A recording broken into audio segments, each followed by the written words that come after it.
Sign over your entire salary to my parents? Ethan, it's just how our family does things. That sentence, those exact words, came out of my fiancé's mouth like they were perfectly normal. And that was the moment I realized. I was about to marry into a cult disguised as a family. I'm Ethan. 21. I was engaged, or thought I was, to Clara Whitmore. 29. We'd been together for 3 years, wedding set for 6 months from now. Deposits paid, invitations out, families introduced. Everything looked perfect. From the outside, I'm a logistics manager. Stable job. Good money. Not private jet rich, but comfortable. Clara worked as an event coordinator at a small non-profit. She loved it. But let's just say her paycheck was more hobby than career. And her parents, Mr. and Mrs. Whitmore, they were something else. From the first day I met them, I could feel it. An energy that made my skin crawl.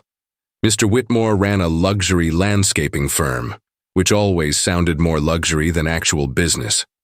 Mrs. Whitmore was a community organizer, which, near as I could tell, meant drinking Chardonnay at brunch and criticizing other people's hydrangeas.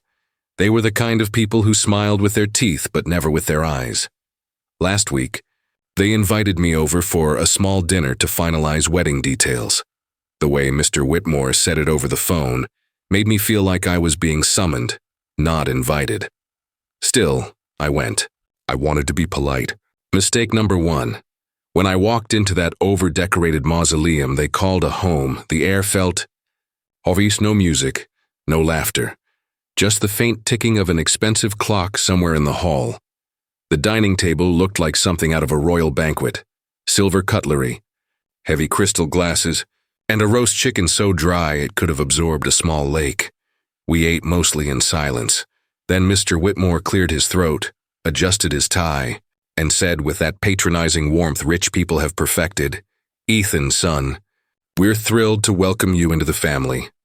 And since we'll be joining our lives, it's only natural we also merge our assets." Mrs. Whitmore smiled tightly, like her face had been Botoxed into submission. "It's just about security, darling," she added. "We simply want to ensure Clara is protected." That's when he slid it across the table, a thick, leather-bound folder with gold lettering on the cover. The Whitmore Family Financial Covenant. It landed in front of me with a thud that echoed louder than it should have. I opened it, and for a moment, I genuinely thought it was a joke, but it wasn't. It was a 6-page contract, filled with legal-sounding nonsense and self-righteous arrogance. The gist? Starting the day we married, my entire post-tax salary would be direct deposited into a new family account, managed solely by Mr. Whitmore. In return, I'd receive a personal stipend of $1,000 a month for gas, food, and clothes like I was a teenager on allowance. Meanwhile, Clara's $33,000 salary would remain fully hers, untouched, for personal expenses. Every major financial decision, from our savings to my student loans, would go through her father. For a few seconds, I didn't even react. My brain just glitched. Then I started laughing, like actual laughter, because there was no way this was serious. "You almost got me," I chuckled. "Where'd you print this, Hallmark or The Onion?" Mr. Whitmore's jaw tightened. "We do not joke about finances. Ethan." I turned to Clara. She wouldn't meet my eyes. She was staring at her fork like it had just become the most interesting object in existence. "Clara, you've seen this?" She gave a tiny nod. "You expect me to sign over my entire paycheck to your father? Zealands, you want me to live on $1,000 a month?" Mrs. Whitmore sighed dramatically, her voice dripping with that fake sympathy rich women weaponize so well. "Ethan, don't be difficult. Walter is excellent with money. He's managed our portfolio for years." Right, their portfolio, a failing landscaping company and a collection of debt. I stared at them, then at Clara. My voice came out low, cold. "This isn't a family covenant. This is financial slavery." Clara finally looked up, exasperated. "Oh my God, Ethan, stop making this a big deal. It's just organization. My parents are trying to help." "Help?" I said, "by taking my income hostage?" Her tone sharpened. "You're supposed to provide. You keep saying you want a family, then act like it. Why are you making this so dramatic?" And then she said the words that detonated everything. "Just sign it, Ethan, please, for me." I froze. Then slowly I smiled. A big, calm, terrifying smile, you're right. "Clara, it's not a big deal." Relief washed over her face. Mr. Whitmore leaned back, triumphant. "Excellent decision, son," he boomed. "Let me just grab a pen," I said softly, pushing my chair back. "Wonderful," Mrs. Whitmore purred. "We'll toast to the future." I stood, walked out of the dining room down their marble hallway. My footsteps echoed off the walls. "Ethan," Clara called after me. "Where are you going?" "To get a pen," I said over my shoulder. I reached the front door, slipped on my jacket, and stepped outside into the cold night air.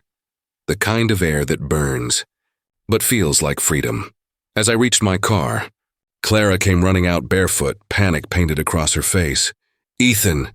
"Stop. You're embarrassing me. Come back inside." I rolled down my window.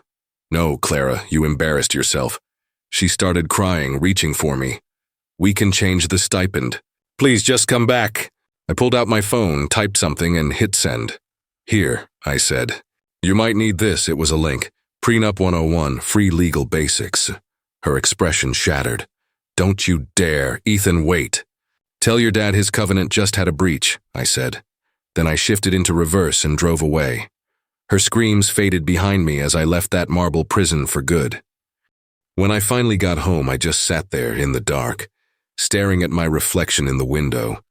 My hands were shaking, but not from fear. From clarity. I wasn't heartbroken. I was done. That night, I started what I now call Operation Freedom First Move. The credit card. Clara had been an authorized user on my primary card, the same one she'd been using for wedding expenses. I called the bank and revoked her access. Effective immediately. Second move, the venue. $10,000 down. Non-refundable didn't matter. "Cancel it," I said to the manager. "Personal reasons." "The engagement is off." He hesitated, but I could hear in his voice. He'd heard this kind of story before. Third move, the caterer. $5,000. Gone forth. The honeymoon fund. We had a joint account for that one. I'd been auto-depositing $1,500 a month for 10 months. $15,000 total. She'd contributed $500. I transferred my $15,000 into a new private account. Then, just to make a point, I Venmo'd her $500 with a caption. "Your contribution. Refund complete. Close the joint account. Done." Finally, I turned to the small black box on my dresser. The engagement ring, $20,000. Custom design, platinum band.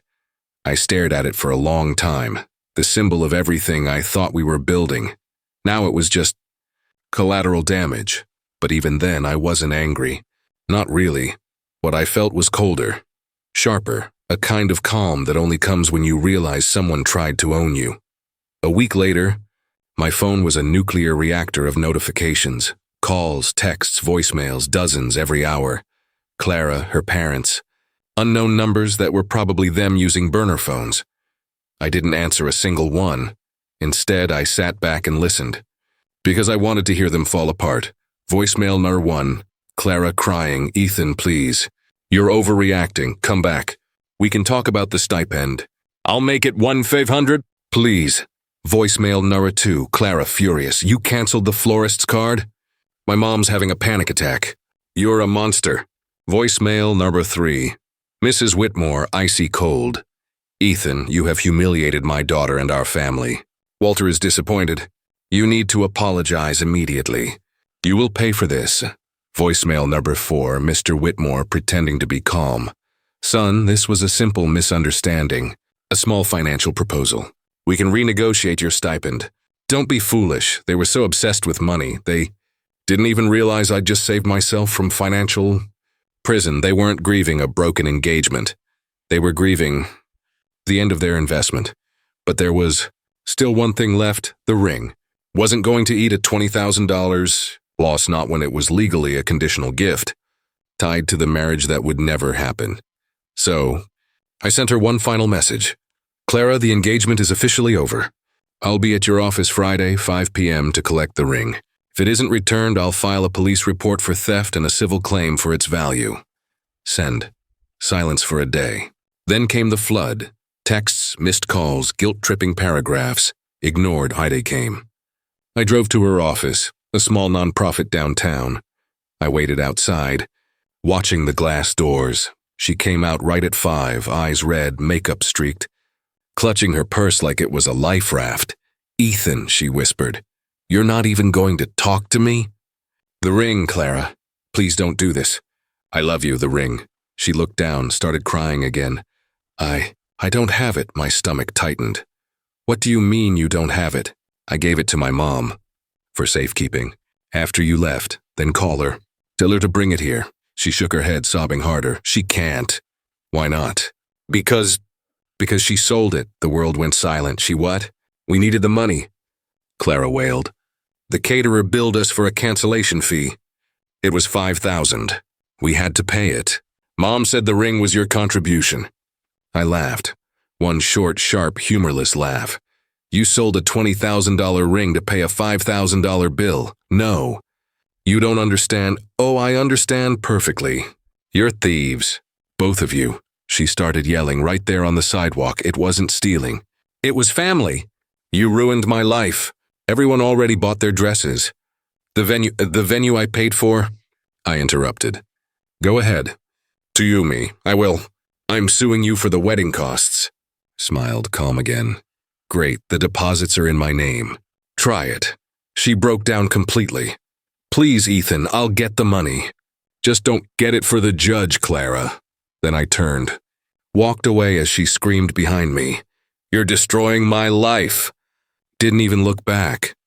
That night I called my lawyer. We got to work because this wasn't heartbreak anymore. This was recovery. The lawsuit hit my inbox 2 weeks later, filed by Clara Whitmore and her parents. Their claim? Emotional distress and breach of verbal promise. They wanted $75,000, reimbursement for wedding expenses and reputational damage. I actually laughed. Out loud, because that's when I knew. They had no idea who they were dealing with, my lawyer.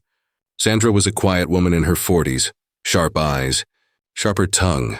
When I showed her the papers, she read in silence for about 10 seconds before smirking. "They're bluffing," she said. "They think you'll settle." "I won't," I replied. "Good," she smiled. "Let's make them regret that." And that's exactly what we did. We filed a counterclaim, theft and unlawful sale of property. The ring, we had the purchase receipt, appraisal certificate, and proof of ownership, all in my name. Sandra sent the Whitmores a single email. "Return the ring within 5 business days or face legal consequences." 5 days passed. No response, so we filed. The courtroom was colder than I expected. Marble floors, oak benches, and a faint echo that made every whisper sound like thunder. They came in as a unit. Clara in a beige dress, eyes puffy but chin high. Her parents right behind her. Mr. Whitmore in a suit that screamed old money.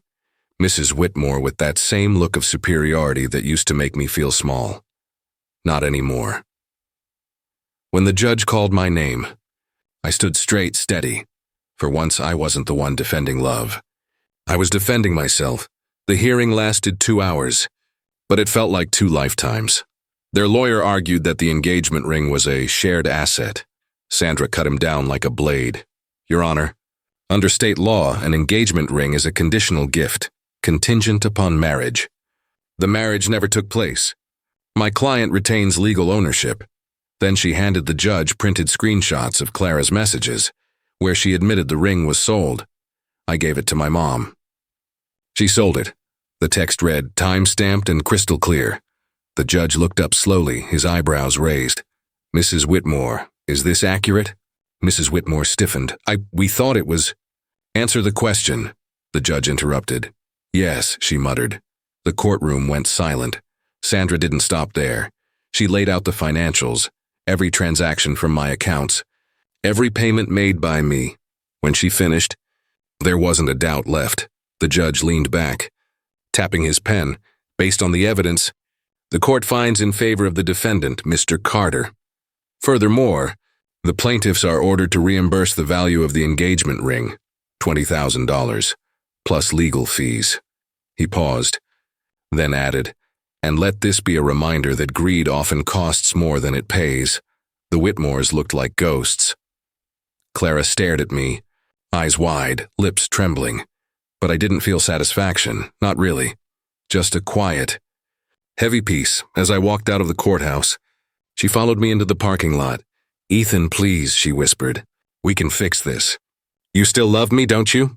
I turned to her. For a moment I saw the girl I once wanted to marry, and the illusion I'd built around her. "No," I said softly. "I loved who I thought you were, then." I got in my car and drove away. It took a few months for everything to settle. The Whitmores paid the judgment. Eventually, word got around their community. Let's just say, high society has a long memory when it comes to scandal. I sold the ring money, donated half to a women's shelter, the same nonprofit Clara worked for. Irony felt poetic that day. The other half? I used to start something new.